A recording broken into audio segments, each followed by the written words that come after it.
Good day po sa inyo lahat mga master. Malamang ang nakikita nyo madalas na 10 piso natin, ito po yung ganitong itsura, no? Yan. Ayan po yung madalas natin nakikita. Pero mga master, alam niyo po ba na meron po tayong apat na klase ng coins na commemorative coins dito sa Pilipinas. Ayan, malamang meron pa sa inyo na hindi pa nakakita nito mga master. Kaya ngayon, i-share ko po sa inyo yung apat na klase ng commemorative coins natin dito sa Pilipinas. Ngayon, ito siya mga master, papakita ko po sa inyo. Ito po yung apat. Yan po yung apat na yun mga master. Sila pong apat, pagpasensya nyo na po yung camera natin kasi mayroon shadow. Yan po yung apat. Ang una-una po natin mga master, ito po si Antonio Luna. Yan, si General Antonio Luna. Tapos meron tayong Apolinario Mabini, si Miguel Malbar, at si Andres Bonifacio. Yan. Ito mga master, pakita ko sa inyo, no? Ito mga master, kung nakita dito, itong si Andres Bonifacio, itong nasa gilid yun, nasa bayan yun, ito mga master. Yan po yung meat mark niya. Nakalagay po rito 10 piso. Tapos ito po yung date, yung nasa taas sa kanan. Ayan po yung date niya. Ito naman po sa kanan, sa itaas, ang nakalagay naman po yan ay Republika ng Pilipinas. Yan po si Andres Bonifacio, yung ulo na po, yung ulo niya ni Andres Bonifacio. Tapos dito naman po ang makita rito, Dangal at Kabayanihan. Tapos kung nakita itong bilog na to mga master, ayan po ay logo ng BSP, Bangko Sentral ng Pilipinas. Tapos ito naman po yung, kung nakita, ayan po yung signature.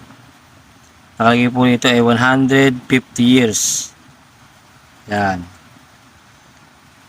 150 years po siya. Yan nga po nakalagay dyan.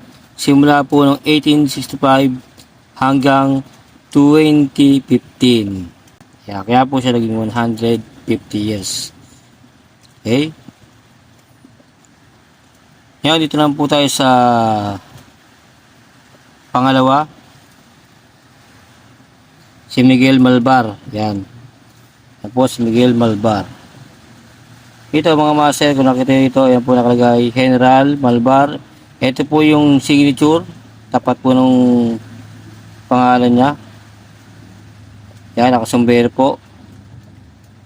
Tapos nakalagay po rito 10 piso. Yan. Ibig sabihin, 10 piso lang po siya. Tapos nakalagay po rito sa bandang kaliwa ay Republika ng Pilipinas. Yon. Tapos sa likod naman po niya, yan, nakatayo siya rito. Siya po ay may hawak na espada.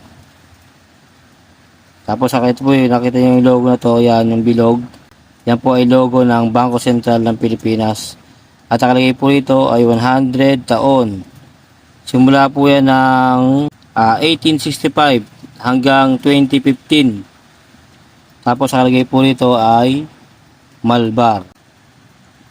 Baka hindi niyo pa po sila nakikita. Yan. Dito lang po tayo sa pangatlo.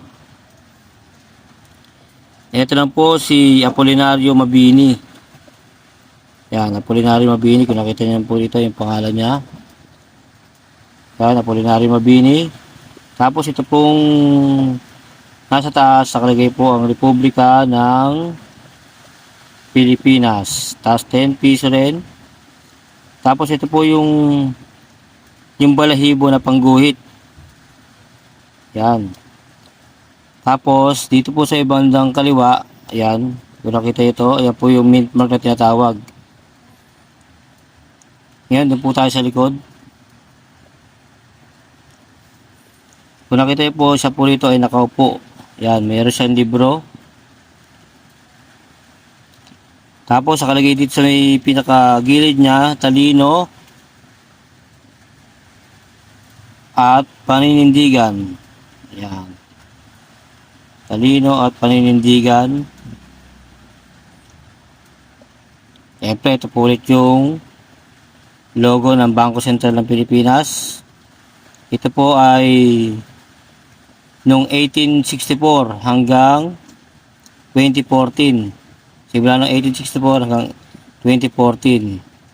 Kaya po nakalagay po rin dito sa may baba, 150 taon. Yan, ito po yung signature. Kung nakita, ito yung signature niya. Yan, ito po yung Apolinario Mabini. Yan, Apolinario Mabini, siya po yung pangatlo natin. Yan, nakatatlo na po tayo. So, ito naman po yung last. Yan. Ito, maaring kilalang kilala ng marami kasi nagkaroon to ng ng movie. Yan, ito po si General Antonio Luna. Yan, dito nakita po sa may baba sa gilid sa kanan. Ayan po yung Republika ng Pilipinas. Nakalagay po dito ay 10 piso. Yan, 10 piso po. Tapos, yun po yung pirma niya. Ito po yung mint mark. Siyempre, sa likod na tayo. Yan, dito nga mga master, makikita yun rito, no? Dito po sa likod, nakabayo. Meron siyang nakasakay po sa kabayo. Yan.